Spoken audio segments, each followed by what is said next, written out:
There is a demographic of books that I don't read enough of and enough from.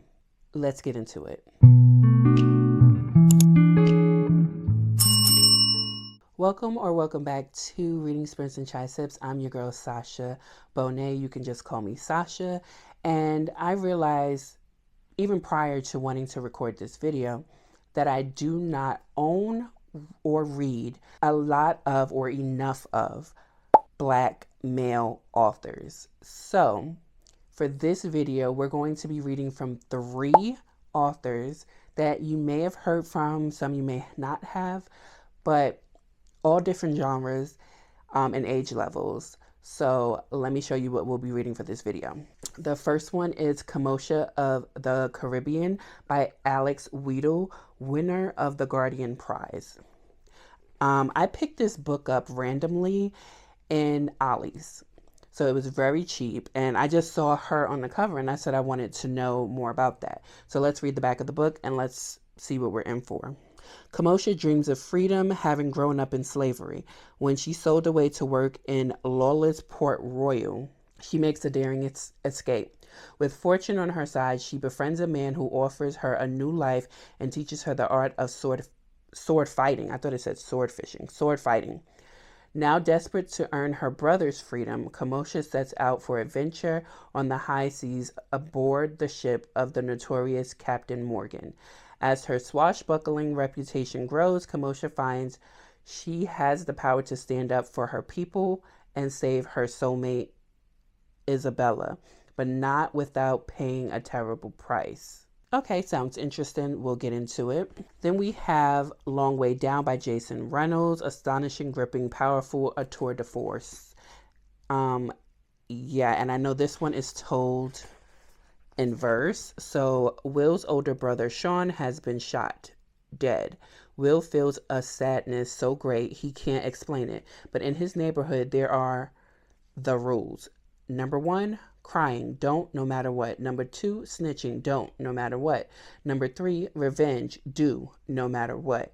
But bullets miss. You can get the wrong guy, and there's always someone else who knows to follow the rules. 60 seconds, 7 floors, 3 rules, 1 gun. I already feel like a palpitation in my heart.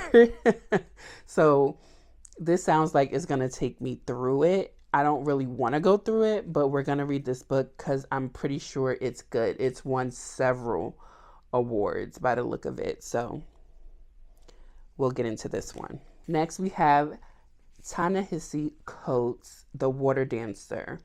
I am here telling the story, and not from the grave, not yet, but from the here and now, peering back into another time when we were tasked and close to the earth, and close to a power that baffled the scholars and flummoxed the quality, a power like our music, like our dance, that they cannot grasp because they cannot remember. That is very kind of like ominous and vague.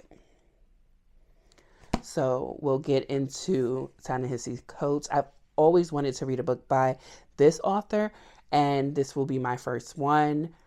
Let me know in the comments, have you read from this author? Because I hear he's great. I've watched a couple of speeches or talks that he's given, and I absolutely love to watch him. He's a great orator. So let me know if you've read a book by this author. So this is the TBR that we're going to have for this video, and I'll see you in the first clip when we get to reading these. I finished Long Way Down by Jason Reynolds, and I'm going to give this 5 stars. I enjoyed this. It's hard to give it away what this is about, but it does involve gang violence and what happens when so many people have taken on a beef year after year, decade after decade, millennia after millennia, and the beef is no longer even yours. You are just carrying on something because it's a rule to do so. I enjoyed this. It has some supernatural elements to it, and I love that when you can use that to tell the story to get through to the reader. And our black male author also has a black male MMC in this book, and he did it right. And also, uh, Jason Reynolds, I listened to this because it's poetry and the cadence of words and things like that. I think you should leave up to the author to give you the cadence, not for you to just make it up on your own, because sometimes it just doesn't feel right. It doesn't sound right. So I listened to this. It took about an hour and a half to get through this, and I listened to the author interview at the end, and he said he doesn't really write stories for you to take anything away from them, but that's not what he does it for. He's just telling a story, and but I did take something from this, and rules sometimes are made to be broken. Especially when it comes to gang violence. Sometimes rules are made to be broken, and you have to do not what you think is right for everyone else, what is right for yourself. So I would recommend this book. Hey y'all. Yeah, I know I'm still in a reading slump. So this book right here by Ta-Nehisi Coates, The Water Dancer, I'm going to swap this one out. I'm a DNF. It's going to be a soft DNF for right now. My brain is not in that place right now to give this the full attention and thoughtfulness that it deserves. I did make it to page 45, chapter 4, and I was like, okay, it's hurting my head to read this. It's I don't know how to explain it, but when you're in a reading slump, it's just hard to trudge through things that your brain is just not being compatible with at the moment. So I'm gonna soft DNF this, but I am going to replace it with two more Black authors. Harold Green III's Black Oak, which is a poetry collection. This will be easy for me to read. And I can't wait to read this because, like I said, I read Black Roses and it was really good. And this is odes celebrating powerful Black men, and I love that. And it tells you on the back all of the men like Billy Porter, Dr. Henry Louis Gates Jr., John Legend. Let's see, who else is on here? Oh, they have Tyler Perry on here, and Ta-Nehisi Coates. So I get to read about Ta-Nehisi Coates without reading his book, but I will come back to that book, I promise.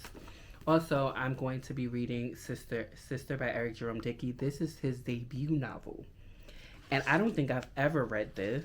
I used to read Eric Jerome Dickey back in the day, but I have not read this one. I don't think I have.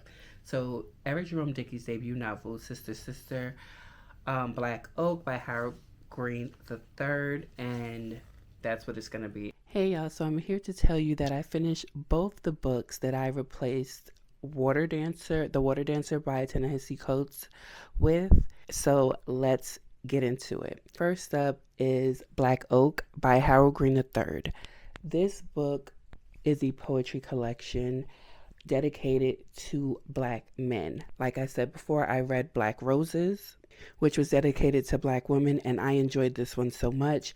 So when I saw that Black Oak was available to purchase, I went ahead and purchased it. Unlike other people, I am a poetry lover. I fell in love with poetry when I was, I want to say, elementary to middle school, and I've been in love with it ever since. Now, poetry doesn't always hit correctly. It doesn't give you all the feels sometimes. Sometimes you're left confused.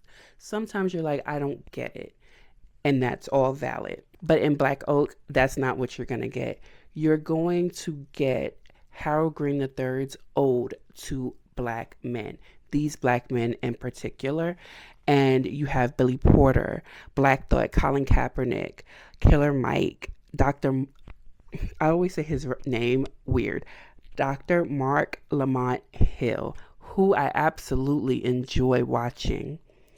You have Dwayne Wade, Charles Booker, Tyler Perry, Kevin Fredericks, which I said something about recently that I didn't realize Kevin Fredericks and Kev on Stage are technically the same person, but when you see their names separated, you don't put one and one makes two. But anyway, I enjoyed this. I enjoyed him looking at what he's received through media or meeting these people, seeing these people, knowing what they've done for the community, for their families, and just saying, hey, I see you. Congratulations on any endeavors that you have had, any success that you have had. We see you. We congratulate you. We hold you up as a people. And I enjoyed it. Last but not least is Sister by Jerome Dickey. This is actually his debut novel. With this being his debut novel, and this coming out in 96, 97, when he passed in 2021, I believe it was, he had been writing for around 19 to 20 years. That is impressive, especially starting out in this time. Now, let me tell you what this book is about. This book is about 3 women. 2 are sisters, and 1 is a woman they meet along the way. But it has 3 POVs. We have Chiquita, Valerie, and Inda. It's Linda without the L. And it's just going through the lives of these 3 Black women. 1 is married. 1 doesn't necessarily. She's divorced and dating. And then you have the other one who has so much internalized trauma that she doesn't know how to accept love, attention, affection, or good things. And it just shows you, even back in 1996, 97, in the 90s, the dating pool was trash because 2 of these young ladies end up with the same man. One of these women has been married to their husband for 10 plus years. He was her first everything. And he harbored a resentment towards her that she couldn't understand. And she loved him even still. And it wasn't until she left him that he wanted her back. And it's not until he knew that she had been, since their breakup and divorce or whatever, that she had been dating and sleeping with other people, that he was like, wait a minute, I don't know if I like that. And she said, pump your brakes, partner, because it's not for you to like. We ain't together. I said, period. Amen. I gave this one 3.5 stars. I didn't even tell you what I gave Black Oak. Black Oak was a 5-star. But I gave this one 3.5 stars. It had me cackling sometimes. It had me laughing a little bit. But I don't know how I feel about this Black man, Jerome Dickey, writing about these women in this way. It kind of gives them, no matter how smart they are, they still kind of dumb. And they do break the 4th wall in this, or I don't know if every character yeah, they do. They break the 4th wall, the 3rd wall, the 4th, whichever wall it is. They break it, and they actually are talking to you as the reader. So they talk to you about what they're doing, what they've been through, and everything like that, and then they go on and continue the book. I kind of enjoyed it, but the first couple of times it happened, I was like, ooh, because she was like, yeah, I'm talking to you. I was like, me? Girl, I'm just reading about it. I don't know shit about shit. But anyway, I enjoyed it. With those 2 books done, we are done with this video. Let me show you what we've read in this video. First off, The Water Dancer by Ta-Nehisi Coates.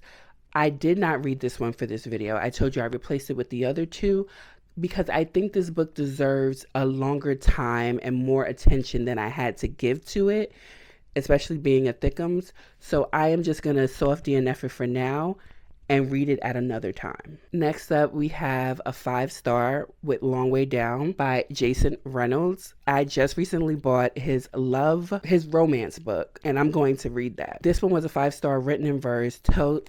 This one is about a young boy who's a teenager whose brother passes away due to gun violence, and he wants to seek revenge, but he enters an elevator, and that's all you need to know. This book is, like I said, written in verse, but it's told in, like, once it's all done, you know that it's only 7 floors, I believe it is. 60 seconds, 7 floors, 3 rules, 1 gun. I say read this. Read this. I think anyone who reads this will heavily enjoy it.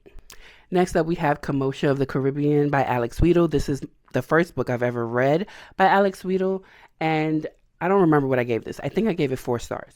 This was interesting, and like I said, I enjoyed that Kemosha was a teenager at 15, 16 years old, and she had curiosities. Leave it to history to tell you that teenagers who are still kids during this time in slavery didn't have either fun, find love, or have curiosities as children do. Ask questions, sometimes too damn many, right? And even in this time, even if I have to get a little lashing because I want to know who this man is and why he here, I'm going to do that because I want to know that. I enjoyed this book. And if I see a book by Alex Wheatle again, I'll be picking it up. I almost didn't tell you what this book was about. This book was about a young black 15, 16-year-old girl in the Caribbean on her home plantation where her younger brother still resides. Another white slave owner comes in and wants to purchase her. So he purchases her, and she has to go away from her brother and her plantation family. She does everything in her power to get back to them. I enjoyed it. Black Oak by Harold Green III. I'm giving this a 5-star. Like I said, I enjoy poetry a lot. You don't have to, but I do. But if you do enjoy poetry, I would suggest Harold Green III. What? His 2 poetry collections, Black Oak and Black Roses, they are really good. And last but not least, Eric Jerome Dickey's Sister. A contemporary of the day, which was 96 and 97, of 3 women going through dating, love lives, and finding sisterhood with each other. It was enjoyable. I gave it 3.5. I've read from Eric Jerome Dickey before. I own more Eric Jerome Dickey books that I will read coming up. I will be reading it. Okay, I make no promises, but I want to give this man his flowers. Writing for over 20 years posthumously, we thank you for any doors that you've opened for other Black men to write. And that's it. Those are the books we read for this video. I hope you enjoyed. Please let me know down in the comments if there are any other Black male authors or demographic that you think that I should delve into. Let me know in the comments. Don't forget to like, comment, and subscribe, and I will definitely see you in the next one. Bye.